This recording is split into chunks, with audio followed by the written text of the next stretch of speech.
அவுதுபில்லாஹி மினஷைத்தானிர் ரஜீம். பிஸ்மில்லாஹிர் ரஹ்மானிர் ரஹீம். அஸ்ஸலாமு அலைக்கும் ரஹ்மத்துல்லாஹி வபரகாத்து. அல்லாஹ்வின் நல்லடியார்களே, இன்றைக்கி இஸ்லாம் இனிமையான மார்க்கம் பாகம் 6. இஸ்லாம் மார்க்கம் மிகவும் இனிமையான மார்க்கம், ஒரு அற்புதமான மார்க்கம், ஒரு அழகான மார்க்கம். வல்ல ரஹ்மான் நமக்கு கொடுத்தது இல்லையா?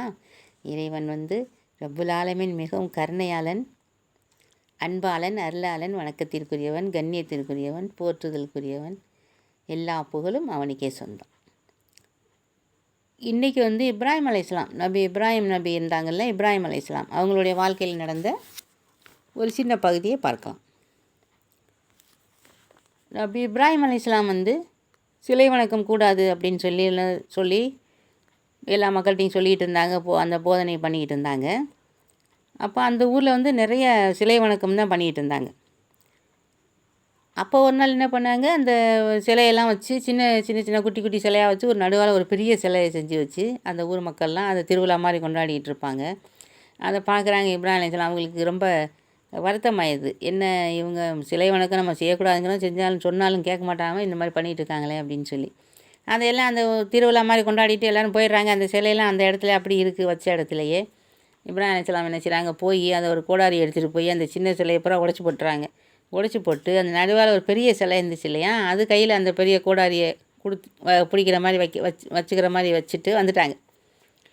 இது எல்லோரும் அந்த நம்ரூதுன்ற அந்த அந்த மன்னர் தான் அப்போ ஆண்டுகிட்டு இருந்தார்.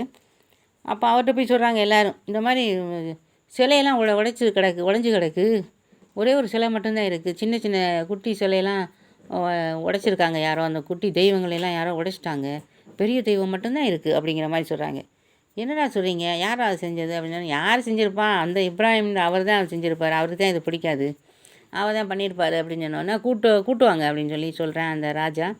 அப்போ கூட்டு விசாரணை பண்ணும்போது இப்ராஹிம் அலைஹிஸ்ஸலாம் சொல்கிறாங்க, நான் எதுக்கு அதை உடைக்க போகிறேன், அது பெரிய சிலை இருக்குதுன்னு சொல்கிறீங்கல்ல, அந்த பெரிய சிலை உடைச்சிருக்கும், அது கையில் தானே கோடாரி இருக்குது, அந்த கோடாரி வச்சு சின்ன சிலையெல்லாம் அது உடைச்சிருக்கும் அப்படிங்கிற மாதிரி சொல்கிறாங்க.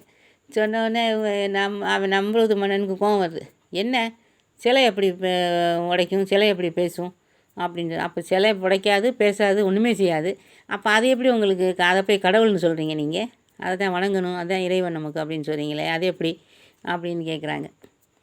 அப்போ எல்லோரும் முழிக்கிறாங்க. சில பேர் நினைக்கிறாங்க ஆமாம் அவர் சொல்கிறது கரெக்டு தானேன்ட்டு. சில பேர் அதெல்லாம் இல்லை, அது தெய்வங்கள் தான், தெய்வங்கள் நீங்கள் தான் அப்படி பண்ணிட்டீங்க அப்படிங்கிற மாதிரி பேசுகிறாங்க. இப்ராஹிம் அலைஹிஸ்ஸலாம் அந்த நம்ரூது மன்னனுக்கு ரொம்ப கோவம் வருது. இது என்ன நம்ம சொல்கிறத கேட்காம அவர் பாட்டுக்கு பேசிக்கிட்டே இருக்கார் அப்படின்னு சொல்லி. அப்போ என்ன செய்கிறேன், அவன் நெருப்பில் தூக்கி போடணும், இவருக்கு சரியான தண்டனையை கொடுக்கணும், அப்போ தான் சரியாக வரும் அப்படின்னு சொல்லிட்டு அங்கே உள்ள மக்கள் எல்லாம் எல்லோரும் பெரிய நெருப்பு குண்டம்ல, சாதாரண நெருப்பு குண்டம்ல, அது பயங்கரமாக அந்த ஆழமாக தோண்டி எத்தனையோ கிலோமீட்ரு அந்த அளவுக்கு அந்த நெருப்பு, அந்த ஆழமாக குழி தோண்டி அதில் நெருப்பு, அந்த விறகெல்லாம் கொண்டாந்து போடுங்க, எல்லா மக்களும் பக்கத்தில் உள்ள கிராமத்தில் உள்ள மக்களையெல்லாம் கொண்டாந்து போட சொல்லுங்கள் அப்படின்னு சொல்லி அந்த ராஜா சொல்கிறாரு. அப்போ எல்லோரும் போடுறாங்க. அந்த பக்கத்தில் உள்ள கிராமத்தில் உள்ள மக்கள், இங்கே உள்ள மக்கள் எல்லோரும் விறகு கொண்டாந்து போடுறாங்க. போட்டு அந்த அந்த குழி ரெப்பணும்ல, பெரிய குழியாக தோண்டி வச்சுருக்காங்க. அவ்வளோ பெரிய நெருப்பு குண்டம் அதில் தீயை வச்சு கொளுத்துனா அந்த 3 கிலோமீட்டர் 4 கிலோமீட்டர் தூரத்துக்கு வரவே முடியல கிட்ட. அந்தளவுக்கு பயங்கரமான நெருப்பு கொழுந்துவிட்டு எரிஞ்சிட்டு இருக்குது. இதில் தூக்கி இப்ராஹிம் அலைஹிஸ்ஸலாம் தூக்கி போடணும் அப்படிங்கிற மாதிரி அந்த நம்ரூது மன்னன் சொல்கிறேன். அதுக்குன்னு அந்த கிட்டையெல்லாம் தூக்கி போய் போட முடியாது, ஏன்னா கிட்டையே போக முடியல, அந்தளவுக்கு பயங்கரமான நெருப்பு எரிஞ்சிட்ருக்கு. அதனால் அவன் என்ன செய்கிறான், அதுக்குன்னு ஒரு மஞ்சக்கினி அப்படிங்கிற ஒரு கருவியை தயார் பண்ண சொல்லி அதுலேருந்து அவங்கள வச்சு அப்படியே தள்ளி விடுற மாதிரி பண்ண சொல்கிறேன். சரின்னு சொல்லி அந்த எல்லாம் பண்ணி கொண்டாந்துட்டாங்க. பண்ணி கொண்டாந்துட்டு இருக்கும்போது இப்ராஹிம் அலைஹிஸ்ஸலாம் ஆண்டவன் கருணையாளன் இல்லையா, இப்ராஹிம் அலைஹிஸ்ஸலாம் அல்லாஹ் கலீல் நண்பன் ஆக்கிக்கிட்டான். அல்லாவுடைய நண்பன் அவங்க இப்ராஹிம் அலைஹிஸ்ஸலாம். இப்ராஹிம் கலீல் உல்லான்னு சொல்கிறோம் இல்லையா, அல்லாஹ் அல்லாஹு தாலா தன்னுடைய நண்பன் ஆக்கிக்கிட்டான் இப்ராஹிம் அலைஹிஸ்ஸலாமை. அவ்வளவு மேன்மை அவங்களுக்கு, அவ்வளோ சிறப்பை கொடுத்துருந்தான் வல்ல ரஹ்மான். அவங்க அவ்வளோ தவக்கல் வச்சுருந்தாங்க அல்லாஹ் மேலே, அவ்வளவு நம்பிக்கையாக இருந்தாங்க. அதனால் என்ன ஆச்சுன்னு கேட்டால், இவங்க தள்ளி விடுறதுக்கு ரெடி ஆகியிருக்காங்க. அப்போ தள்ளி விட்டால் அந்த நெருப்பில் போய் விழுந்துருவாங்க. அந்த மாதிரி இருக்கும்போது ஜிப்ரீல் அலைஹிஸ்ஸலாம் வர்றாங்க. ஜிப்ரீல் அலைஹிஸ்ஸலாம் சொல்கிறாங்க, இந்த மாதிரி நீங்கள் உத்தரவு கொடுங்க, இப்ராஹிம் நபியே நீங்கள் உத்தரவு கொடுத்தீங்கன்னா நான் ஒரு ரெக்கையை வச்சு அப்படியே அந்த நெருப்பை அமர்த்திட்டு போயிடுறேன் அப்படின்னு சொல்கிற மாதிரி சொல்கிறாங்க. அப்போ இப்ராஹிம் அலைஹிஸ்ஸலாம் சொல்கிறாங்க, இல்லை இது வந்து அல்லாஹ்வுக்கு தெரியுமா அப்படின்னு சொல்லி கேட்குறாங்க. தெரியுமே, நான் இந்த மாதிரி நிலைமையில் இருக்கேன், நெருப்பில் என்னை தள்ளி விட போகிறாங்க அப்படிங்கிற நான் இந்த நிலையில் இருக்கேங்கிறது தெரியுமான்னு கேட்குறாங்க. தெரியுமே அப்படின்னு சொல்கிறாங்க.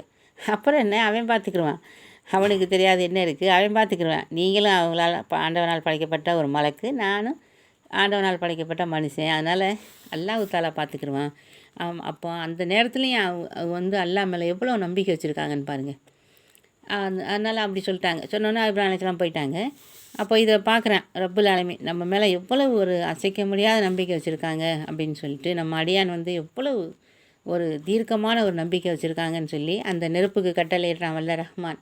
நீ நெருப்பே, நீ வந்து இப்ராஹிம் தாங்கிக் கொள்ளக்கூடிய அளவுக்கு குளிர்ச்சியாக மாறணும். அதாவது உடனே குளிர்ச்சியாக மாறிடுங்கன்னா அவங்க தூக்கி போட்டால் ரொம்ப குளிர்ச்சியாக இருந்தால் அவங்களால தாங்க முடியாது இல்லையா? அதனால் இப்ராஹிம் சலாமுன் பர்தன்னு சொல்கிறான் பாருங்கள், குர்ஆன்லேயே வருது அந்த வசனம். இப்ராஹிம் அலைஹிஸ்ஸலாம் தாங்கக்கூடிய அளவுக்கு நீ குளிர்ச்சியை கொடு, அவங்க தாங்கிக் கொள்ளக்கூடிய அளவுக்கு குளிர்ச்சியாக மாறு அப்படிங்கிற மாதிரி அந்த நெருப்புக்கு வல்ல ரஹ்மான் கட்டளையிடுறான். அதை கேட்டு அந்த நெருப்பு அவங்க தாங்கிக் கொள்ளக்கூடிய அளவுக்கு குளிர்ச்சியாக மாறிடுது, பூஞ்சோலை மாதிரி அழகாக மாறிடுது. அவங்க தள்ளி விட்டுறான், இவன் தள்ளி விட சொல்கிறான், ஆளை வச்சு தள்ளி விட்டுறாங்க. தள்ளி விட்டால் அந்த நெருப்பு பூஞ்சோலையாக மாறிடுது. அவங்கள வல்ல ரஹ்மான் காப்பாற்றினான். அவங்க அதில் ஜம்முன்னு உட்காந்துருக்காங்க இப்ராஹிம் அலைஹிஸ்ஸலாம். அப்போது இதுலேருந்து நம்ம என்ன தெரிஞ்சுக்கிறோன்னு சொன்னால், வல்ல ரஹ்மான் கருணையாளன், அன்பாளன், அருளாளன், அவன் பேராற்றல் உள்ளவன், அவன் நினச்சா எதையும் செய்ய முடியும் இல்லையா? அதனால் அவன் கருணையாளன். அவன் வந்து இப்ராஹிம் அலைஹிஸ்ஸலாம் எவ்வளோ நம்பிக்கை வச்சுருந்தாங்க அல்லாஹ் மேலே, அதனால் அவங்கள காப்பாற்றினான். அதனால் ஆண்டவன் மேலே நம்ம எவ்வளோ நம்பிக்கை வச்சுருக்கோமோ ரப்புல் ஆலமீன் நம்மளை நிச்சயம் காப்பாற்றுவான். இஸ்லாம் ஒரு இனிமையான மார்க்கம். இந்த அருமையான வரலாறை சொன்ன எனக்கும், இதை அன்பாகவும் அழகாகவும் பொறுமையாகவும் என்று கேட்ட உங்களுக்கும் எல்லாம் வல்ல ரப்புல் ஆலமீன் நீண்ட ஆயுளையும் நிறைந்த செல்வத்தையும் நல்ல உடல் ஆரோக்கியத்தையும் ரஹ்மத்தையும் பரக்கத்தையும் தருவானாகவும். ஆமீன் ஆமீன் ஆமீன் யா ரப்பில் ஆலமீன். அஸ்ஸலாம் அலைக்கும் ரஹ்மத்துல்லாஹி வபரகாத்துஹு.